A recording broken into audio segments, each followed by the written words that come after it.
pengawas perilaku pelaku usaha jasa keuangan, edukasi dan pelindungan konsumen, Otoritas Jasa Keuangan Republik Indonesia, dan Direktur Eksekutif Komite Nasional Ekonomi dan Keuangan Syariah.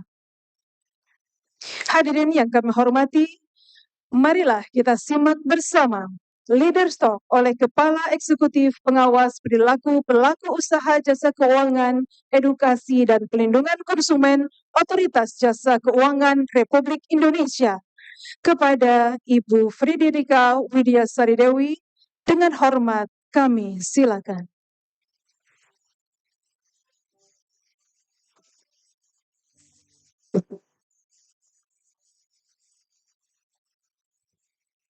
Bismillahirrahmanirrahim. Assalamualaikum warahmatullahi wabarakatuh. Izinkan kami menyapa terlebih dahulu, moga-moga masih belum kundur, Wakil Ketua Umum Majelis Ulama Indonesia, Dr. Kiai Haji Marsudi Syuhud, tadi barusan press conference dengan kami. Yang kami hormati sahabat kami, Profesor Dr. Kiai Haji Hasanuddin, MAG, Profesor Dr. Kiai Haji Didin Hafiduddin, apakah masih ada di sini? Kemudian Kiai Haji Solahuddin Ayub yang nanti akan memberikan leaders talk juga setelah ini. Seluruh Bang Adi Warman Karim, rekan-rekan kami dari OJK, Pak Gunawan Yasni, rekan-rekan kami dari OJK, Pak Ismail Riyadi, kemudian ada Pak Ridwan, Pak Joko, Pak Deden, dan juga ibu-ibu, Bu Nyimas, Kak, Ibu Siti Marifah, mohon maaf. Sahabat-sahabat saya semua dan ada luar biasa semua ya. Saya selalu senang tadi Pak Hasanuddin menyampaikan saya sudah pernah hadir di Ijtima Asnawi sejak 2010 ya. Dan alhamdulillah sejak saat itu terjalin persahabatan yang sangat baik ya.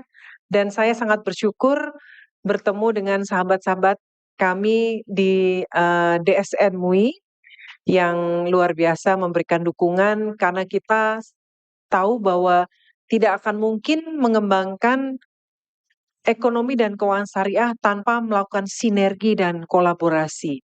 Dari situ waktu itu mulai lahir ya fatwa-fatwa yang kemudian mengembangkan pasar modal syariah dan seterusnya. Makanya alhamdulillah waktu itu juga Pak Hasan ya, Yai Ayahanda Ibu Siti Marifah menyampaikan insya Allah banyak rezeki ketika kita bersinergi dan berkolaborasi. Dan kita bisa lihat tadi angka-angka pencapaian yang sangat luar biasa yang sudah disampaikan tadi oleh para narasumber terutama dari Pak Mirsa Aditya Suara. Tentu kita harus selalu memanjatkan puji syukur kehadirat Allah Subhanahu wa taala yang telah memberikan rahmat karunia-Nya kepada kita semua sehingga kita semua bisa hadir pada kegiatan hari ini dalam keadaan sehat walafiat untuk bersama-sama kita menghadiri Ijtima Sanawi ke-21, penguatan peran Dewan Pengawas Syariah dalam mengawal inovasi keuangan syariah berkelanjutan. Katanya tadi ada 321 DPS. Berkenan berdiri Bapak Ibu pengawas DPS, ingin lihat yang mana pengawas DPS? Boleh berdiri 321. Alhamdulillah. Ada Pak Syakir juga ternyata ya DPS. Terima kasih. Setelah dipuji-puji tentu habis itu saya mau menitipkan banyak hal kepada Bapak Ibu Dewan Pengawas Syariah. Kenapa hari ini khusus ya terkait topik mengawal inovasi keuangan syariah berkelanjutan. Slide-nya langsung. Kita harus selalu berbangga atas seluruh pencapaian yang dicapai oleh Indonesia dan sektor jasa keuangan kita. Tadi sudah disampaikan secara lengkap oleh Pak Mirsa Aditya Suara, bagaimana di kancah global kita juga bertahan sebagai key player yang terus berkontribusi dalam pertumbuhan ekonomi syariah. Baik itu di modest fashion, halal food, farmasi and cosmetic, Islamic finance, media and recreation, dan seterusnya. Tapi tentu kita harus berpacu juga dengan negara-negara lain yang juga mengedepankan misalnya wisata syariah, fashion modest dan lain-lain. Jangan sampai Indonesia hanya menjadi pangsa pasar, tapi kita harus menjadi pemain utama yang semakin hari harapannya akan semakin nyata ya, bahwa kita unggul di seluruh bidang yang ada di sini. Kemudian bagaimana kinerja industri keuangan syariah juga terus berkembang dari secara total aset. Indonesia mampu mencetak kinerja industri keuangan syariah yang baik di tengah dinamika yang terus berkembang. Kita mempunyai anugerah dengan basis populasi penduduk Muslim yang besar, kemudian peningkatan popularitas dan persepsi terhadap syariah. Kalau kita bicara 10-20 tahun yang lalu, saya selalu mengulang ini ya, karena ini suatu perjalanan yang patut kita syukuri. Kalau kita bicara mungkin 15 tahun yang lalu, ya saya ingat sekali, kalau kita memilih topik tentang waktu itu, misalnya kami dari pasar modal ya, pasar modal syariah begitu, nanti pada tanya, ada nggak sih topik lain yang lebih menarik? Dibilang begitu. Karena waktu itu orang belum concern pada sektor jasa keuangan syariah, tidak seperti sekarang.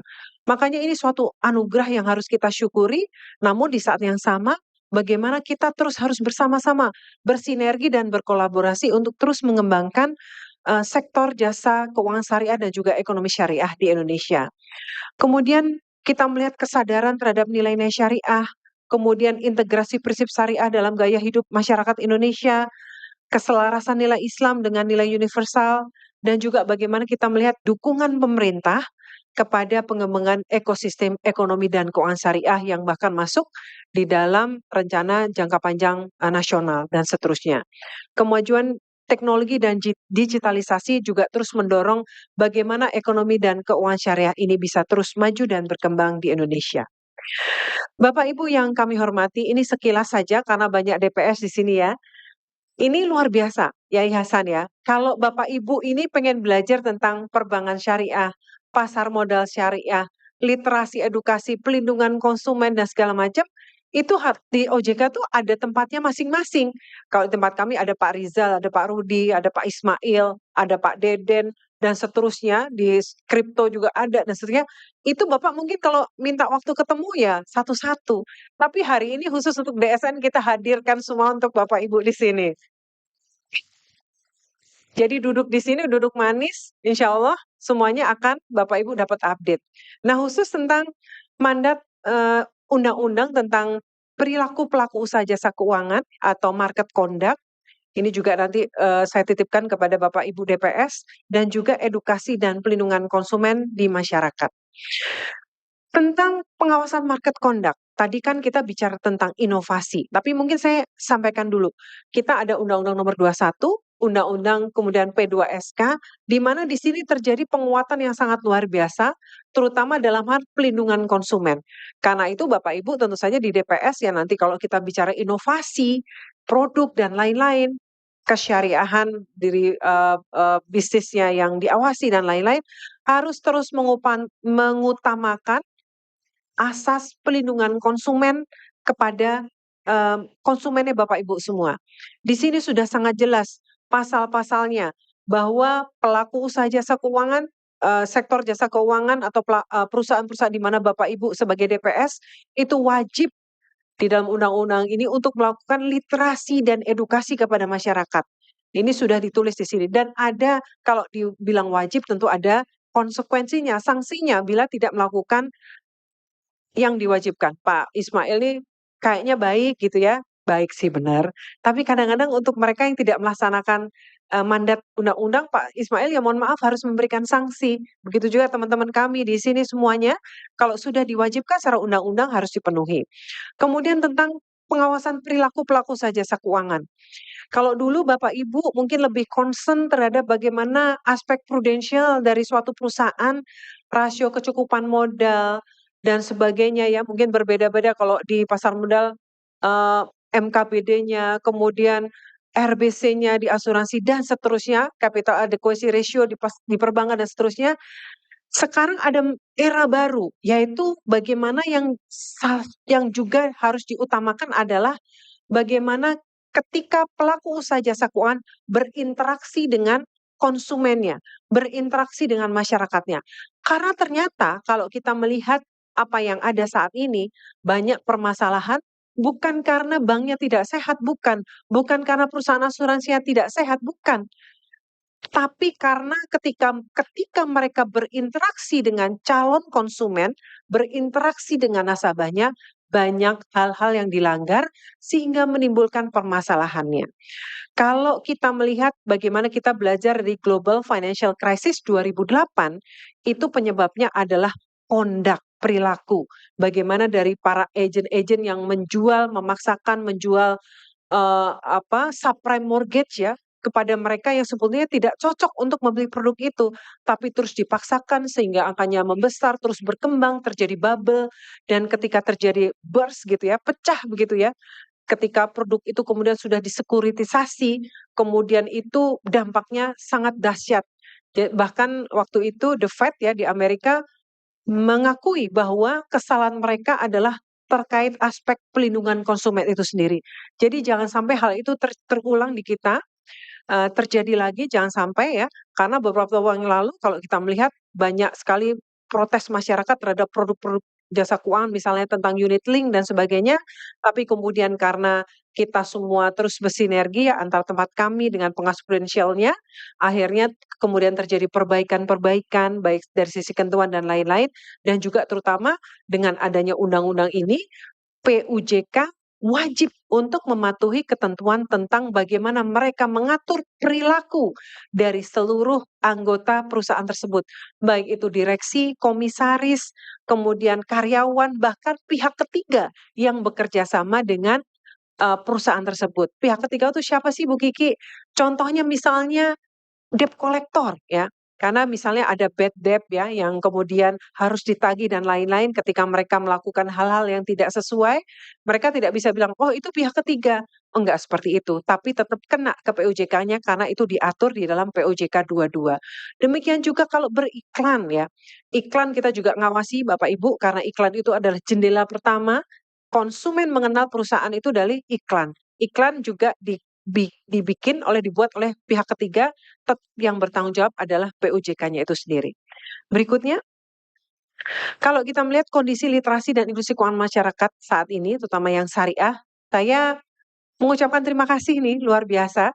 Yang tadinya 9% literasi keuangan syariah meningkat 12%, meningkat 39% dan terbaru adalah 43%. Tepuk tangan buat Bapak Ibu semua. Karena itu pasti hasil kerja keras dari Bapak Ibu semua memberikan edukasi dan literasi kepada masyarakat. Yang PR kita adalah inklusinya, ini berkali-kali saya sampaikan, karena masih di angka 13%. Ini dari naiknya, merangkaknya cukup pelan ya, dari 9%, 12, kemudian ke 13 dan seterusnya. Harapan kita ini bisa terus meningkat. Berbeda sama yang di konvensional Bapak Ibu kalau lihat di situ, antara literasi dan inklusinya terbalik. Jadi sebetulnya di kita itu berita bagusnya adalah masyarakat tuh sebenarnya udah tahu, kenal produk keuangan syariah, tapi belum mau menggunakannya. Ini PR-nya, karena itu topik kita hari ini adalah bagaimana DPS itu mengawal proses inovasi ya, baik produk dan jasa di sektor keuangan syariah kita. Nah, kita melihat bagaimana saat ini juga satu yang harus kita waspadai juga adalah, jangankan mereka masuk ke sektor jasa keuangan syariah, mereka udah gugur duluan nih, karena mereka terkena scam juga, yang juga mengatasnamakan syariah, Yai Hasanuddin. Jadi memang masyarakat kita ini kadang-kadang kejebaknya di sini, ketika mereka mendapat tawaran ya, dan lain-lain itu, kemudian ketika bicara ini produk syariah dan lain-lain, mereka juga udah kena di sini. Jadi ini harus kita jagain. Dan kemudian permasalahan utama yang diadukan ya, itu bisa dilihat di situ, bagaimana hal-hal ini harus menjadi, fokus kita bersama. Kemudian apa aja sih tantangan dan pengembangan literasi industri keuangan syariah? Tentu saja ada 3P tadi ya, pengembangan dan inovasi produk, kemudian bagaimana penetrasinya dan bagaimana pemerataan aksesnya. Ini tentu saja, harus kita berikan perhatian bagaimana apakah riset dan development-nya seperti apa? Apa saat ini sangat terbatas, kemudian dikatakan inovasinya rendah, terbatas, kemudian masih belum mengoptimalkan digitalisasi. Kemudian bagaimana untuk penetrasi produknya?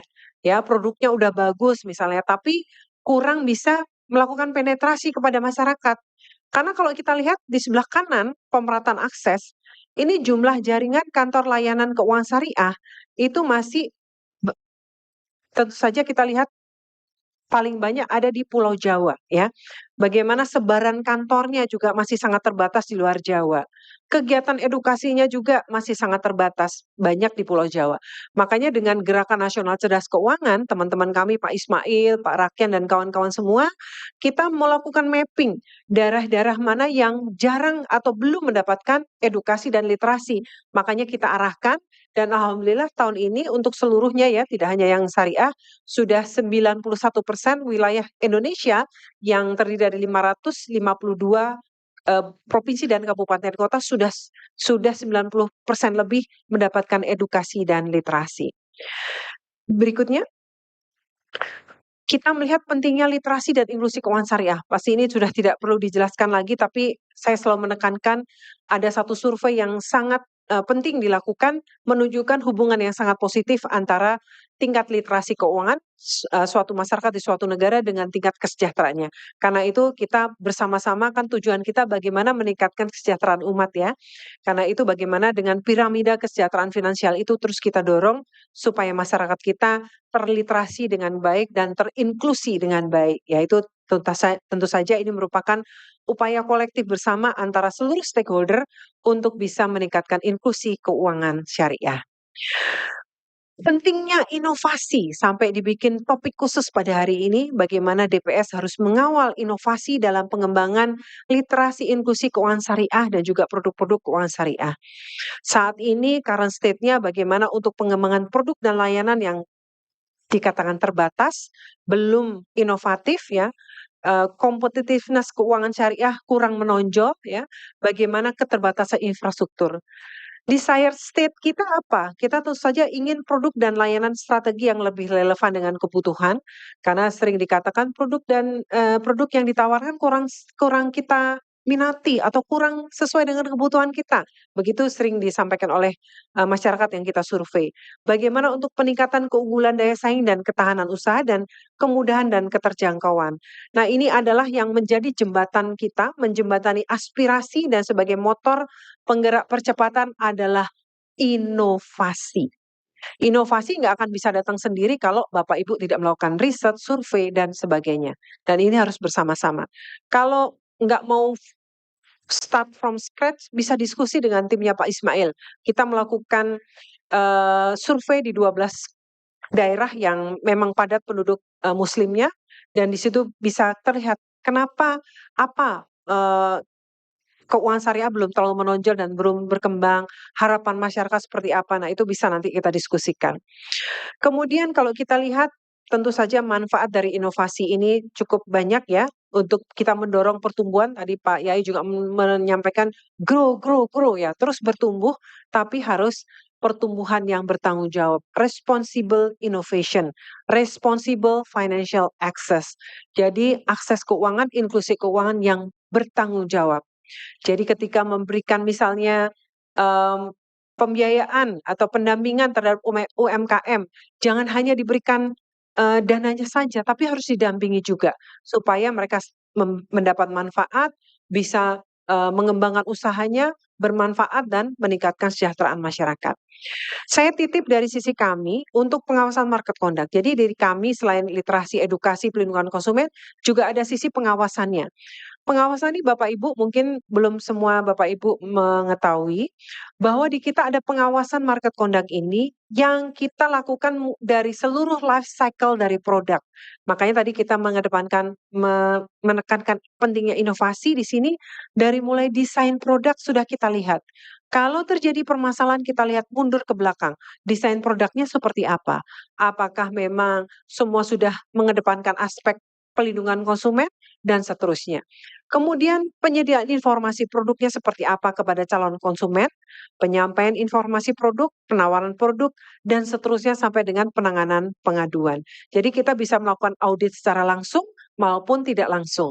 Kita punya audit tematik juga setiap tahun yang dilakukan oleh tim Pak Rizal, Pak Rudi, dan kawan-kawan, ada Pak Wawan dan kawan-kawan yang terus melakukan ini. Juga ada self-assessment, ini juga harus diperhatikan oleh Bapak Ibu semua.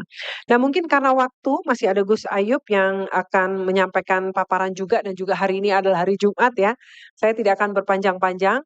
Saya menitipkan ini untuk Bapak Ibu semua ya, kita mendorong bagaimana DPSI semakin memahami, menguasai, dan juga tentu saya mendampingi ya dan mengawasi pelaku usaha jasa keuangan syariah untuk terus berkembang, karena kami paham DPSI merupakan katalis untuk pengembangan produk dan inovasi. Bagaimana kita melihat DPS ini harus mengedepankan tata kelola, kemudian compliance and governance assurance ya, memastikan pemenuhan tata kelola yang baik di PUJK yang Bapak Ibu awasi. Dan tentu saja saya paham DPS ini pasti bukan orang sembarangan yang ditunjuk, betul ya Yai Hasan ya?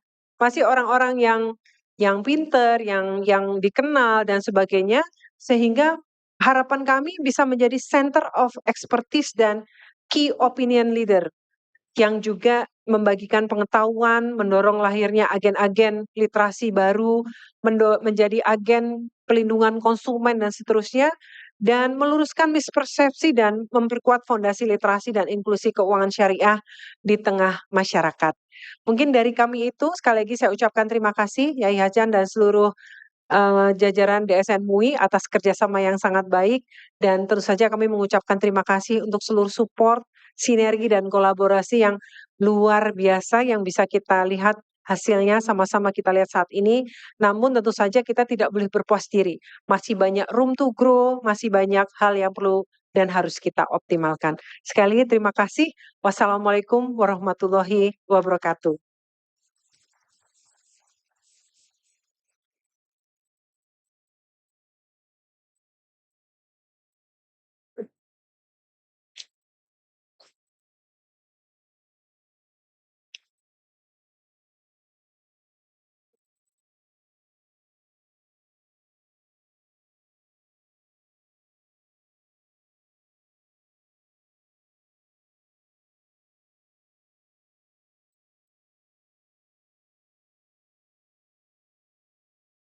Selanjutnya, Leaders Talk oleh Direktur Eksekutif Komite Nasional Ekonomi dan Keuangan Syariah kepada Bapak Kiai Haji Solahuddin Al-Ayyub MSI. Kami silakan.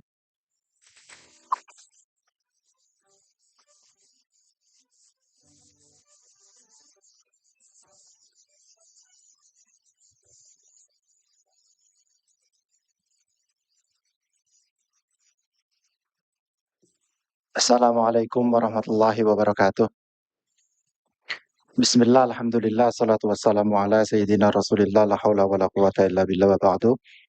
Yang saya muliakan, saya hormati Ibu Kiki, Ibu Frederika Widyasari. Tadi belum disebut, beliau ini masih pengurus Dewan Syariah Nasional. Jadi beliau badan pengurus yang dulu disebut Badan Pleno, yang menetapkan fatwa, menetapkan semua hal-hal strategis terkait dengan DSN, kinerjanya itu adalah badan pengurus. Beliau salah satu dan sekarang masih ada. Wah, masih ada karena saya masuk di Majelis Ulama Indonesia 2001 dan 2020 saya sudah melihat Bu Kiki sudah menjadi pengurus Dewan Syariah Nasional. Itu yang tadi belum disebut Mas Kiai Hasan. Sekarang saya sebut.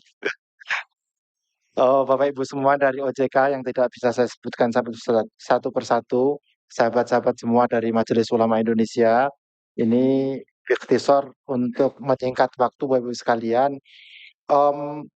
Lanjut di slide yang pertama, ini data sudah disinggung oleh Pak Mirza tadi, tapi data ini berbeda karena basisnya adalah dari RPJMN dengan memasukkan BPJS/TK, memasukkan Tapera, memasukkan semua potensi keuangan syariah kita hitung. Jadi untuk saat ini jumlahnya 10.774 triliun. Jadi sekitar 28% dari keuangan nasional kita. dan pertumbuhannya adalah 12,8. Ini dengan memasukkan, kenapa kita memasukkan ini? Karena memang asumsi di dalam RPJMN ketika menghitung keuangan nasional itu memasukkan itu. Lanjut. Nah, ini data-datanya hampir sama yang terkait dengan perbankan, tapi yang di sini lebih dalam lagi terkait dengan DPK, Bapak Ibu sekalian. DPK-nya kalau kita lihat, ini data per Juni Pak Deden, ini laporan kami di triwulan kedua, ini yang triwulan ketiga baru kita running insya Allah di tanggal 15 Oktober nanti bisa kita rilis. Ini adalah DPK-nya, kalau kita melihat DPK-nya itu tumbuh 10,5 dan nah saat ini 66,92 juta rekening yang ada, tapi ketika kita dalami 99% dari itu masih di bawah 100 juta.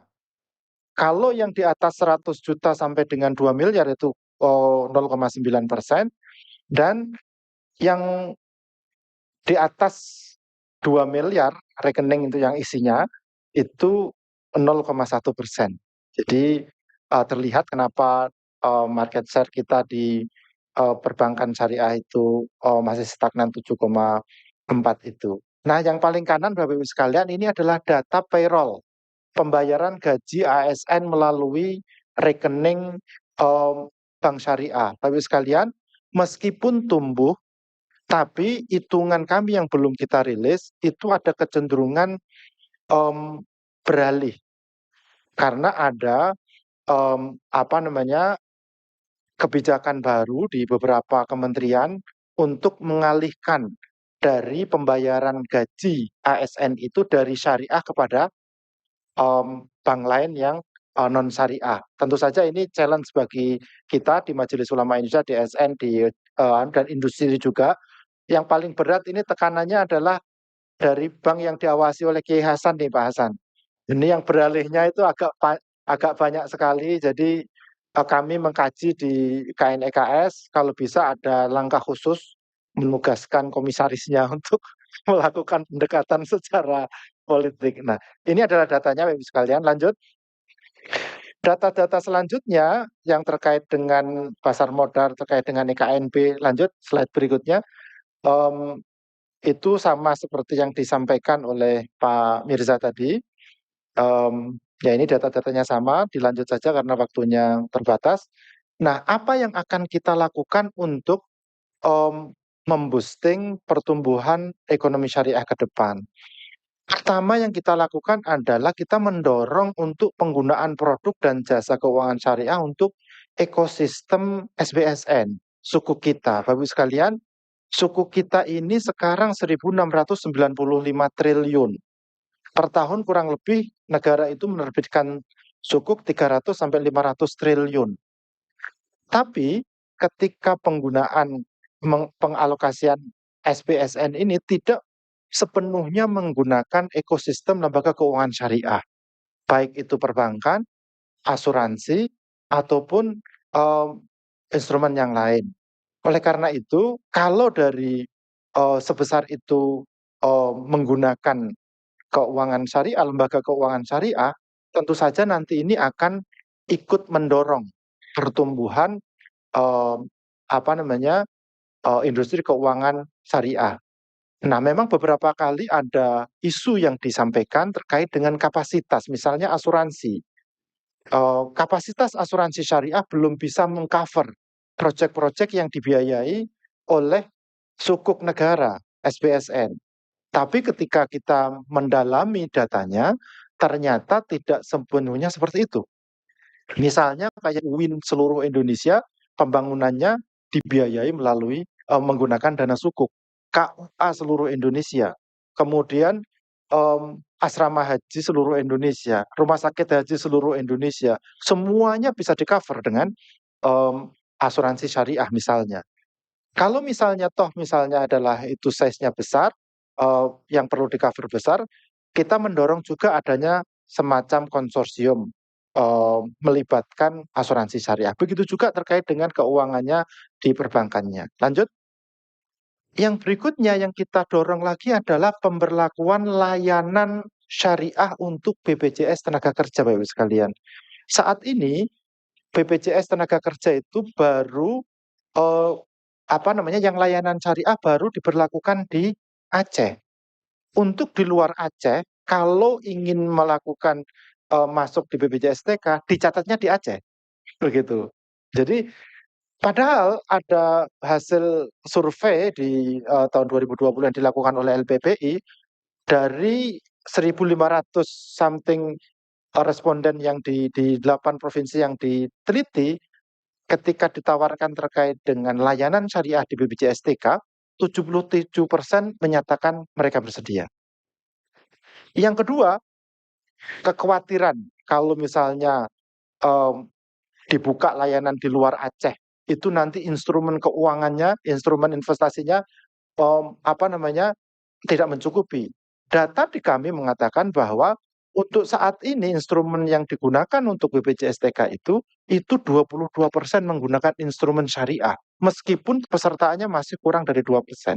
Artinya kita masih mempunyai ruang yang cukup luas untuk memberlakukan BPJS tenaga kerja ini layanan syariahnya di luar Aceh. Kami dari KNKS membuat rekomendasi kebijakan untuk setidaknya dicoba, misalnya untuk tahun pertama di 5 provinsi. Hitung-hitungannya Pak Deden, itu dilihat dari DPK yang paling kuat. Itu provinsi mana saja. Atau ketika kita atau alternatif berikutnya adalah market share dari bank daerah yang lebih tinggi. Nah, itu ada 5 yang kemudian supaya tidak terjadi kekacauan dalam pengelolaan ini. Selanjutnya,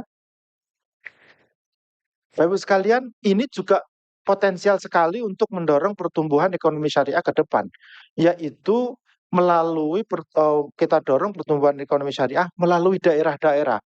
Kami menginventarisir Bapak Ibu sekalian, ada proyek-proyek yang sudah siap dijalankan. KPBU, kalau kita data yang ada itu pipeline-nya sekarang ini sudah akad itu di 13 provinsi, di 39 proyek, dan nilainya sekitar 47 triliun. Kemudian terkait dengan halal, UMKM halal, kemudian pariwisata, industri halal, ini titik-titiknya sudah teridentifikasi semua Bapak Ibu sekalian. Nah, kebetulan kami ada 31 KDEKS di 31 provinsi. Beberapa waktu sebelum ini itu agak kesulitannya itu adalah menganggarkan ekonomi syariah melalui anggaran Pemda. Karena ketika di tagging tidak ada nomenklaturnya. Alhamdulillah 2 bulan terakhir ini ekonomi dan keuangan syariah masuk SEPD, Sistem Informasi Pembangunan Daerah. Kementerian Dalam Negeri sudah memasukkan ekonomi syariah di dalam nomenklatur yang bisa pemerintah daerah men-tagging langsung, menganggarkan dengan anggaran daerah. Nah, ini sangat-sangat bersyukur kita itu bisa kita lakukan sehingga kita mendorong pertumbuhan ekonomi syariah di daerah melalui daerah, baik terkait dengan pariwisata, terkait dengan industri halal ataupun terkait dengan keuangan, itu bisa kita lakukan. Misalnya kayak sukuk daerah. Kemarin Pak Ki Hasan menerima Buya Mahyeldi Gubernur Sumatera Barat yang sangat ingin meluncurkan sukuk daerah. Nah, ini sekalian ada teman-teman di OJK, ada satu sandungan saat ini karena salah satu sukuknya ini itu akan digunakan sebagai modal bank daerah. Gitu. Nah, memang salah satu syaratnya adalah bahwa modal bank tidak boleh dari hutang. Nah, obligasi itu mungkin dikatakan itu adalah hutang. Cuman kalau ini sukuk, apakah dia hutang atau tidak? Harusnya adalah penyertaan. Nah, ini kalau bisa dibantu, ini akan menjadi sukuk daerah pertama yang akan dilakukan. Kalau KPBU kita sudah di Madiun, sudah terjadi, kemudian sekarang DSN mendampingi di Ternate juga sudah sudah terjadi. Nah, selanjutnya Bapak Ibu sekalian, nah diversifikasi produk kita juga sudah punya produk Syria, Bapak Ibu sekalian. Nah, produk Syria ini panduannya juga sudah diluncurkan antara KNEKS dengan OJK, dan apa namanya, ini teman-teman DPS harus mendorong kurang lebih seperti itu, karena Syria ini sangat memungkinkan untuk dikombinasi dengan dana sosial syariah gitu. Nah, karena kalau ketika dikombinasi dengan dana sosial syariah, nanti kita bisa menjangkau begitu ya nasabah-nasabah yang selama ini mungkin tidak terjangkau oleh lembaga keuangan syariah. Begitu juga tentang program 3 juta rumah, Bapak Ibu sekalian. Ini juga merupakan peluang yang sangat besar sekali untuk pengembangan ekonomi syariah. Dua lagi yang sedang kami siapkan yang tidak disiapkan di slide ini adalah KDMP, Koperasi Desa Merah Putih. Kami mendorongkan adanya layanan syariah dan sudah disetujui gitu. Karena KDMP akan 80.000 akan ditumbuhkan. Salah satu revolusionernya, Basnas setuju untuk menjadikan KDMP ini basis UPZ yang bukan hanya mengkolek, juga mentasarufkan di tingkat desa. Nah, nanti ada UPZ plus. Begitu juga makan bergizi gratis. Ini juga ekosistemnya sangat kuat sekali untuk didorong pengembangan ekonomi dan keuangan syariah. Lanjut. Bapak sekalian, yang terakhir yang ingin saya sampaikan, kita ini di RPJPN dan RPJMN, lanjut, itu juga sudah mencantumkan sangat kuat, 5 menit lagi, insya Allah, sangat kuat terkait dengan rencana ekonomi dan keuangan syariah. Semuanya diatur secara detail di dalam RPJMN ini. Masing-masing target dan indikatornya sudah disiapkan semua. Jadi Bapak sekalian, RPJMN ini kemudian di breakdown di dalam namanya MAXI, Master Plan Ekonomi dan Keuangan Syariah, yang disiapkan maraton setiap kementerian dan kelembagaan itu nanti ke depannya agendanya terkait dengan ekonomi dan keuangan syariah itu seperti apa. Itu sudah diatur.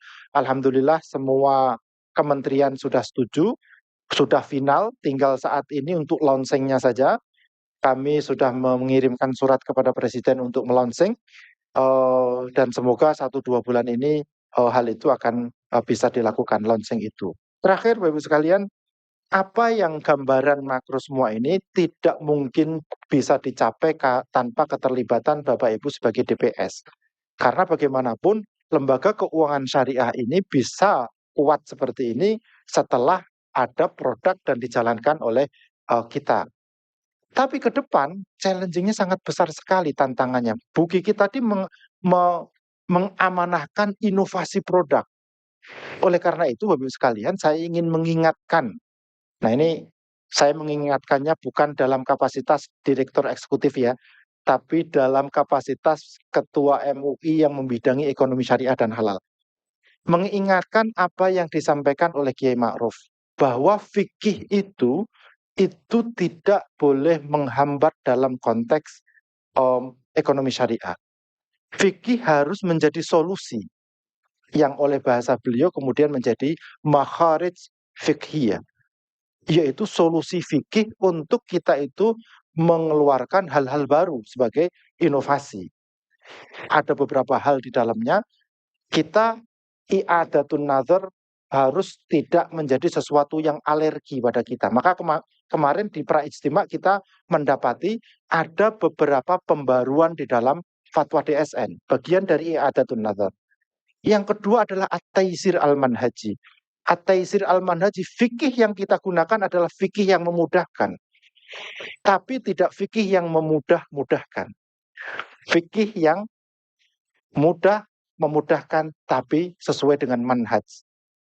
Yang ketiga yang disampaikan Kiai Afif kemarin, itu adalah kita takhrijul manat sudah kita lakukan, tahqiqul manatnya. Bagaimana ajaran fikih ini kita kontekstualisasikan dengan tantangan yang ada saat ini. Nah, itu yang kemudian akan menjadi produk-produk inovatif.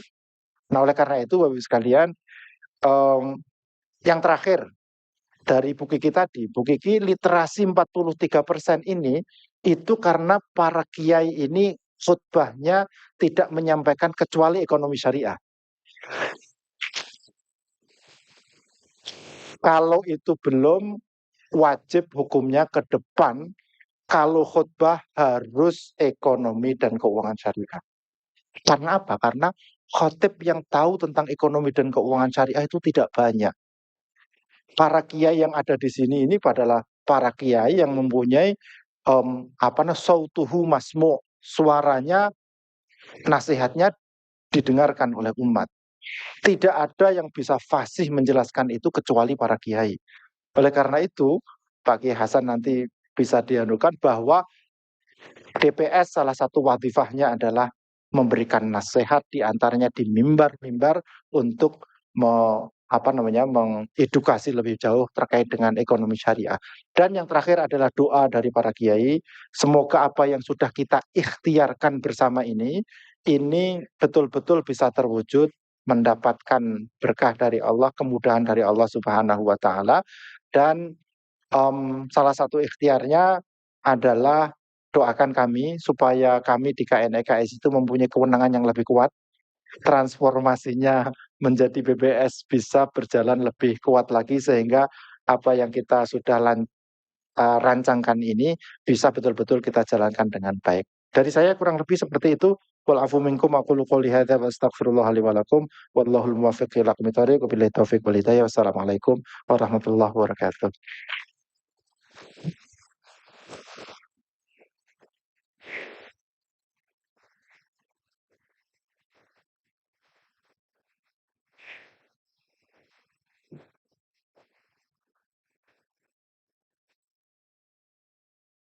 Hadirin sekalian, telah berakhir sesi Leader Talk pada pagi hari ini.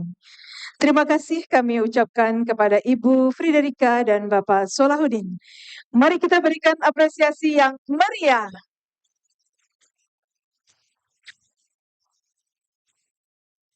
Selanjutnya, kami persilahkan hadirin untuk melakukan isoma. Dapat kami informasikan bahwa lokasi untuk ibadah sholat Jumat berada di lantai basement. Dan kami menyediakan hidangan makan siang di area foyer ballroom. Hadirin diharapkan dapat kembali ke ballroom pada pukul 13.50 waktu Indonesia Barat untuk melanjutkan sesi berikutnya. Terima kasih.